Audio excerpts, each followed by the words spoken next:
Queridos hermanos, estoy muy feliz en Cristo Jesús de estar en este lugar. Amén. Amén. Un sermón, una exposición, una frase que recuerdo en un encuentro iberoamericano que tuvimos en Dallas. Nuestro hermano Alexander Castellanos hablaba de la frescura del Evangelio, haciendo énfasis en su mensaje de actualidad, aunque los tiempos cambian y soplan diversos vientos de pensamientos a través de las edades, pero decía nuestro hermano que el mensaje de Jesucristo mantiene su frescura. Otro mensaje que recuerdo en otro encuentro iberoamericano en Nicaragua, Managua, un hermano en su sermón decía: el que predicó el mejor sermón, más poderoso, primero hizo la pregunta: ¿quién predicó el sermón más poderoso? Es decir, sacando a Jesús, porque con Él es incomparable. Nadie puede llegar a ese nivel, es Dios hecho carne. Él hizo la pregunta entonces y Él dio la respuesta luego de un silencio breve. Dijo que el predicador más grande fue Noé. ¿Por qué? Porque él salvó a su familia en el diluvio. Los que entraron en el arca fue su esposa y fue el resto de la familia de él. En total 8. Y veo, hermanos, algo muy importante aquí en esta mañana: una familia sólida, que es lo que hace mucha falta en la iglesia. Y felicito a nuestro hermano Alexander Castellano por tener ese mensaje en su vida, una familia sólida, con su yerno. ¿Su hija es soltera, hermano? Sí. ¿O su esposo está trabajando ahorita? Ella es soltera. Yo soy soltera. Ah, ya. Muy bien. Bueno, Dios te bendiga, hermana. Y en esta mañana, hermanos, entonces mi esposo y yo estamos muy contentos porque no podía dejar de ver a nuestro hermano Alexander Castellanos siempre que esté con vida y pase por este país. Quiero darme un tiempo para darle un abrazo a nuestro hermano Alexander Castellanos, compañero de los encuentros iberoamericanos, un amigo, hermano en Cristo, pero también un amigo. La palabra de Dios, hermanos, está presente en esta mañana en el Evangelio, disculpen hermanos, en Segunda de Reyes, capítulo 5, es la palabra de Dios. Bueno, es un evangelio en el sentido que es buena noticia, pero el evangelio es la buena noticia que Jesús murió por nuestros pecados, conforme a la Escritura, fue sepultado y resucitó, todo conforme a las Escrituras. Segunda de Reyes, capítulo 5. En este pasaje, hermanos, voy a compartir en esta hora la historia de Naamán. Es lo que se conoce, Naamán. Número 1, el personaje que encabeza el versículo, Naamán.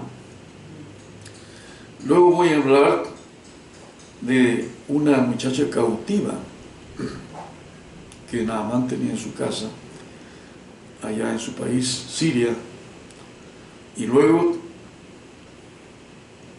en el versículo más adelante, versículo 3, hace mención de un profeta que vive en Samaria, es Eliseo. Y en cuarto lugar se menciona al rey de Siria, Ben-Hadad II, según la historia.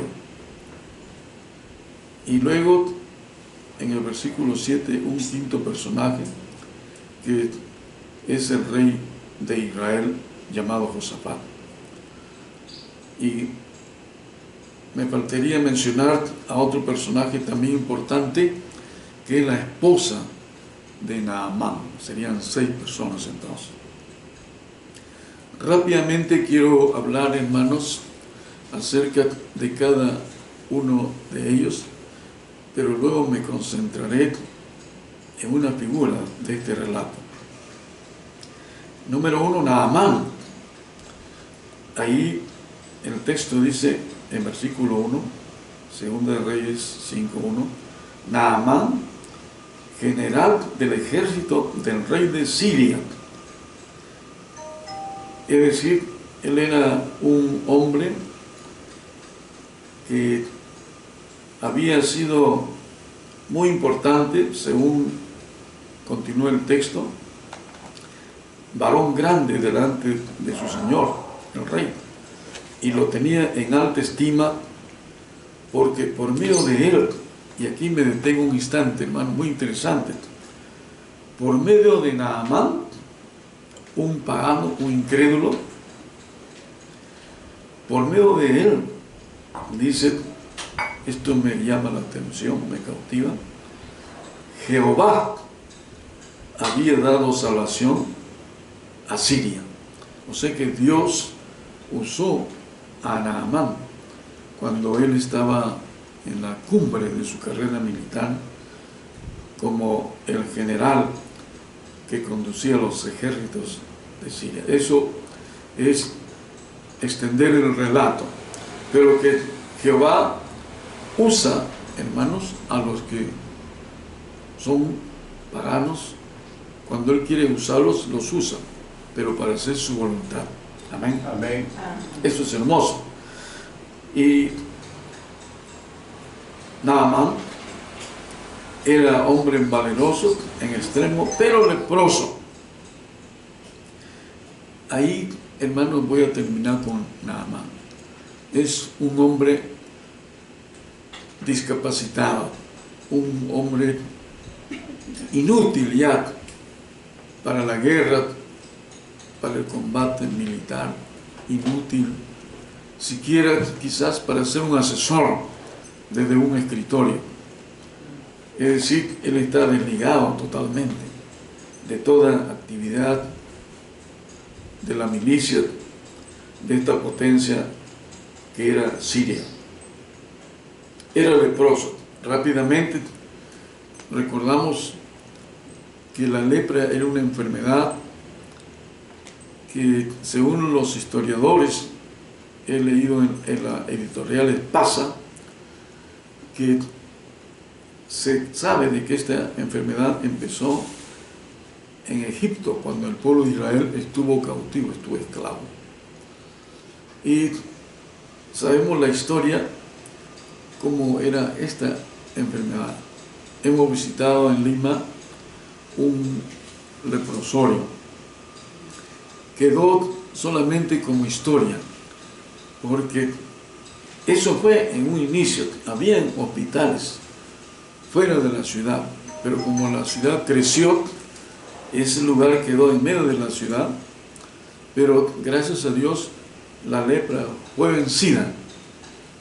Un doctor médico alemán, Hansen, descubrió, derrotó a esta enfermedad y ya no más hospitales en el mundo para leprosos. Hoy la lepra se trata ambulatoriamente. Uno está con su lepra, tiene la medicina, va a su casa, va a su trabajo, la vida normal.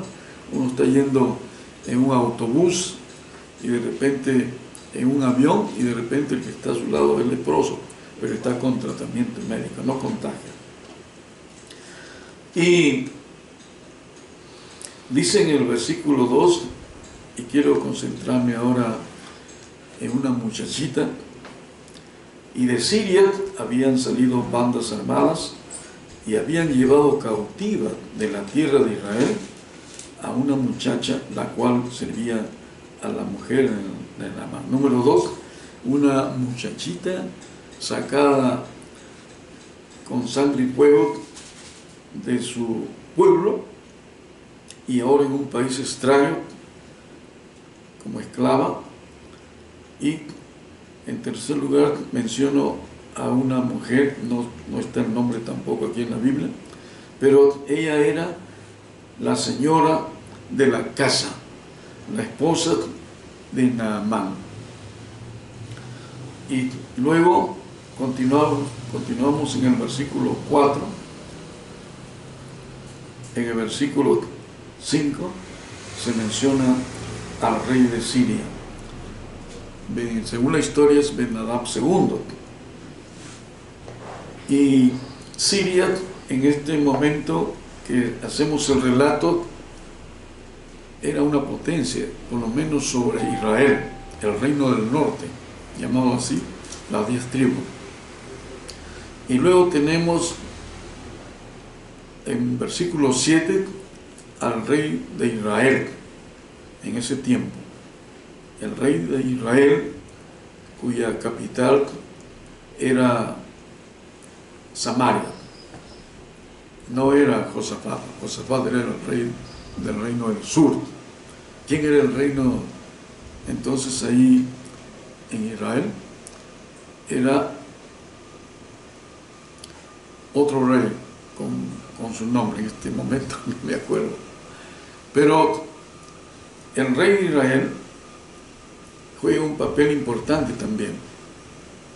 Pero hermanos, a continuación diría versículo 8, el profeta Eliseo, el varón de Dios. Quizás en este relato sería el personaje más resaltante por la intención del escritor, el hombre de Dios, Eliseo, el gran predicador, el gran profeta, que tomó el lugar de Eliseo, tomó el lugar del profeta Elías. ¿Recuerdan ustedes, hermanos? Elías fue arrebatado al cielo en un carruaje de fuego y Eliseo tomó el lugar. El rey, hermanos, del reino de Israel se llamaba Joram. Llamados Joram. A ver, esto se está grabando, ¿no? Sí. Bueno, disculpen, hermano, que en este momento había un cortocircuito en mi cabeza. Muy bien. Pero el rey Joram y el rey Josafat, ambos eran reyes al mismo tiempo, uno del norte y uno en el sur, Judá e Israel. Pero finalmente, en segundo lugar, me voy a concentrar en esta muchachita cautiva. Versículo 2. Dice el texto sagrado: y de Siria habían salido bandas armadas y habían llevado cautiva de la tierra de Israel a una muchacha, la cual servía a la mujer de Naamán. Es una jovencita, hermanos, que en la Biblia no menciona su nombre, pero aquí me voy a centrar en el resto del tiempo. Ella vivía en Samaria, hermanos. Ustedes recordarán el mandamiento más grande en la ley: amar a Dios sobre todas las cosas. Deuteronomio 6:5. Entonces ella aprendió la palabra de Dios, amar a Dios sobre todas las cosas. Por encima, número 1, es Dios. Es el mandamiento supremo en la ley. Y hay otro mandamiento que tampoco estuvo escrito en las tablas de piedra. Y ese mandamiento es amar al prójimo. En Levítico 19:18, ahí se da ese mandamiento de amar al prójimo. Y el prójimo, los judíos han interpretado que se refiere a otro israelita, a otro judío. Pero esta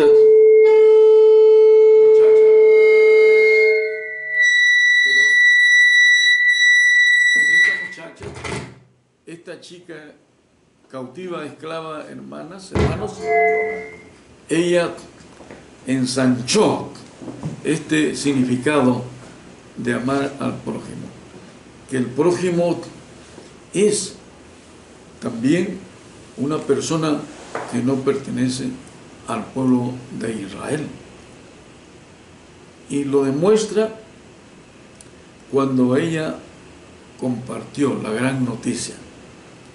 Porque ella es una esclava, ha sido arrancada de su pueblo, está lejos de su familia, lejos de sus padres, su país, su cultura, vamos a decir su religión.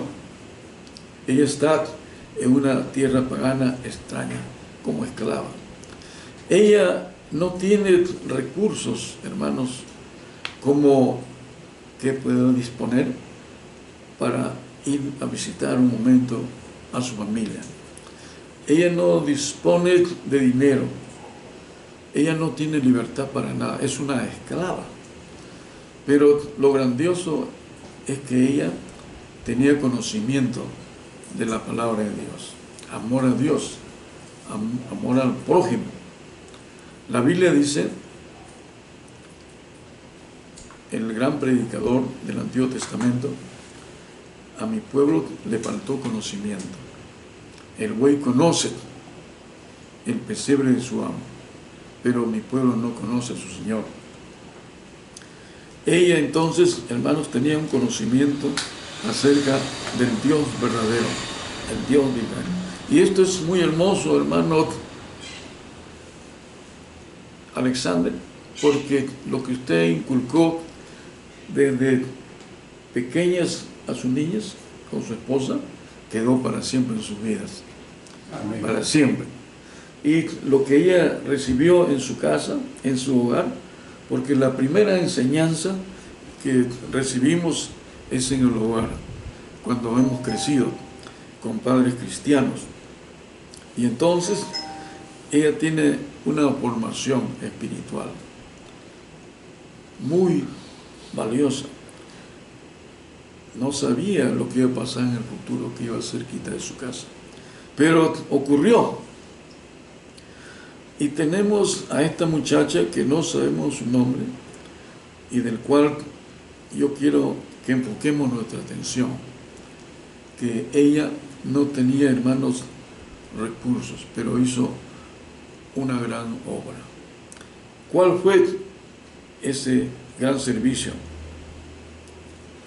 Decirle a su señora que en Israel hay un profeta, hay un predicador, y que, dice el versículo 3, esta dijo a su señora, si rogase mi señor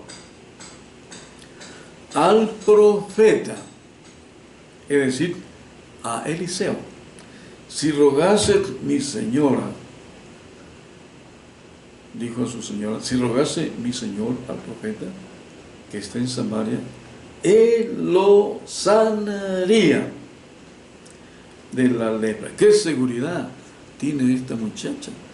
Ella afirma, está muy segura, que si él viaja, este leproso, allá a Samaria, Israel, el profeta Eliseo le va a sanar. Por el poder de Dios, por supuesto. Aquí quiero resaltar, número 3, amor a Dios, amor al prójimo. Y quiero resaltar, número 3, la fe de ella. ¿Qué es la fe? cuando uno va al médico, lo primero que hacen es subirlo a una balanza para ver cuánto pesa. Le ponen una cosita en el dedo para ver cómo está su oxigenación. Y luego le prueban con un aparatito si tiene fiebre. Luego le miden la presión arterial, cómo se encuentra. Y ya después pasa a su médico. ¿Verdad? Eso es lo que se hace. Y nosotros vemos aquí, hermanos, que esta muchacha tiene fe. Y una fe grande. Cuando Jesús bajó de la montaña, luego del monte de la transfiguración, en Mateo 17, hermanos, había un problema en el llano, en el pie de la montaña. Los discípulos que habían quedado, que no habían subido con Jesús a la montaña, estaban en problemas, envueltos en un aprieto, porque tenían ahí un enfermo, un joven, no lo pudieron sanar con oración. Y tuvo que descender Jesús para sanar. Es lo que Jesús descendió del cielo para sanar este mundo y sus pecados. Y aquel hombre, el padre del muchacho le rogó a Jesús. Y Jesús le dijo, si tú crees, vas a sanar. Y tú puedes ayudar. ¿Cómo? Cree solamente.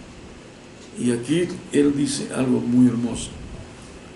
Señor, es como que él dijera, tú conoces mi corazón, tú eres el Hijo de Dios, tú conoces mi vida, mi pensamiento. Y entonces, tú sabes que yo no creo lo suficiente, yo creo muy poco. Y él exclama, Señor, ayúdame a creer.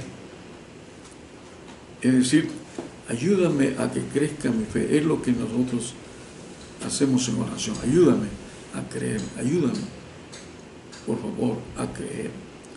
Porque cada día que pasa son circunstancias diferentes. Necesitamos clamar a Jesús. Y esta muchacha tenía fe. Eso es lo grandioso.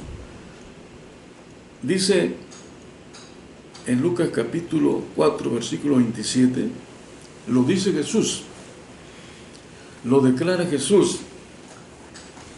En los días del profeta Eliseo, había muchos leprosos en Israel.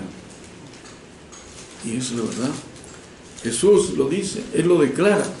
Es verdad, Jesús está diciendo como Dios la verdad. Cuando vivía el gran profeta de Dios Eliseo en Israel, había muchos leprosos, pero ninguno fue sanado. Nadie fue sanado. Pero aquí está la fe de esta muchacha. Ella afirma, ella sabe que ni un leproso ha sido sanado, pero ella dice este atrevimiento. Pero no es correcta la palabra atrevimiento, ni desafío, ni nada por el estilo. La fe de ella, es la fe de ella. Y dice ella, si rogase mi Señor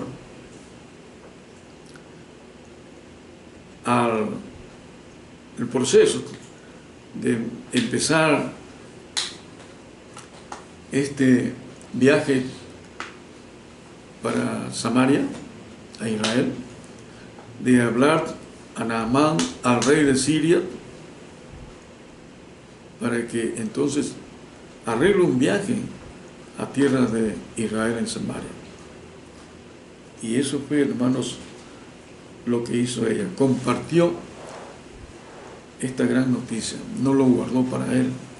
Y me alegra, hermanos, que sus puertas están abiertas para el público. Eso es compartir el mensaje, la fe nuestra. Cuando usted dice, soy un predicador, excelente. Y cuando usted tiene las puertas abiertas a la gente para conocer de Cristo y de Dios, Excelente. Eso es la fe. Entonces, eso es la fe. El amor al prójimo no vio en Naamán a un enemigo, sino a un humano enfermo,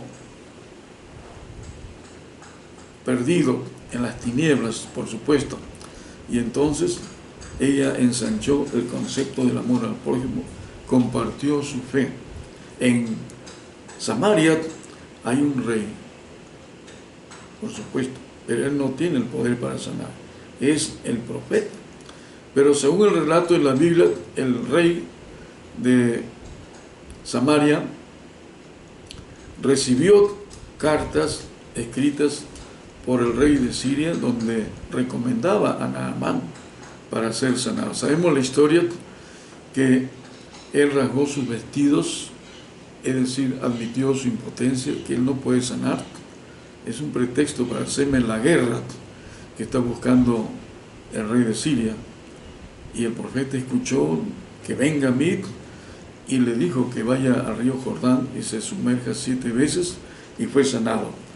Pero volviendo a la muchacha, hermanos, ella compartió su fe y nosotros tenemos que compartir nuestra fe en Jesucristo, el Señor perfecto, puro, grande, supremamente, hermanos, absoluto. Él es el camino, la verdad y la vida, no hay otro. Amén. Amén.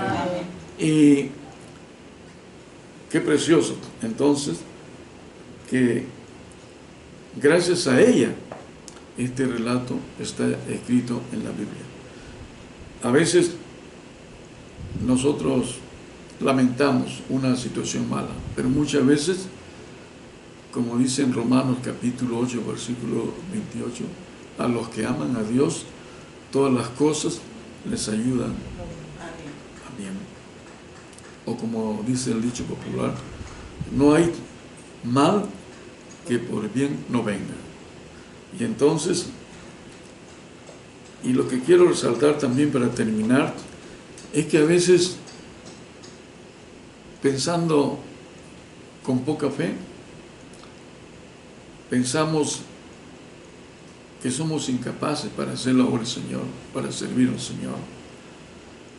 Y estamos ciegos, que no vemos la majestad, no vemos nosotros la grandiosidad de nuestro Dios.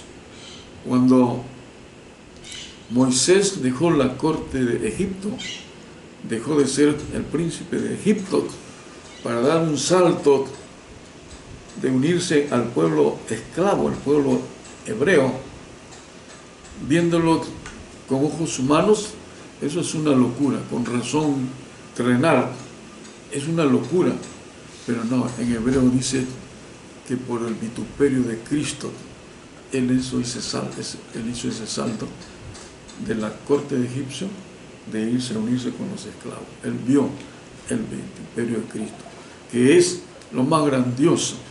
Y por lo tanto, hermanos, eso es la fe. El mundo pagano, el mundo que no oye el Evangelio, él no puede entender estas cosas.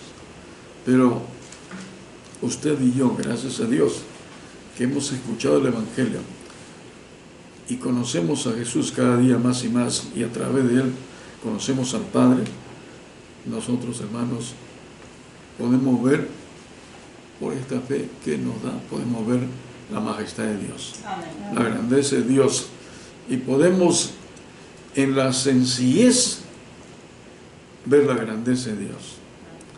No necesitamos, hermanos, cosas grandes y para pensar, ahora sí voy a hacer grandes obras para Dios. No, un hermano me decía, yo quisiera tener dinero para llevarle todos los días comida a los jóvenes, los que se paran en las esquinas donde hay semáforo, allá en Estados Unidos, para pedir $1 de propina. Y yo le digo, hermano, no necesitamos tener mucho dinero para hacer la obra del Señor.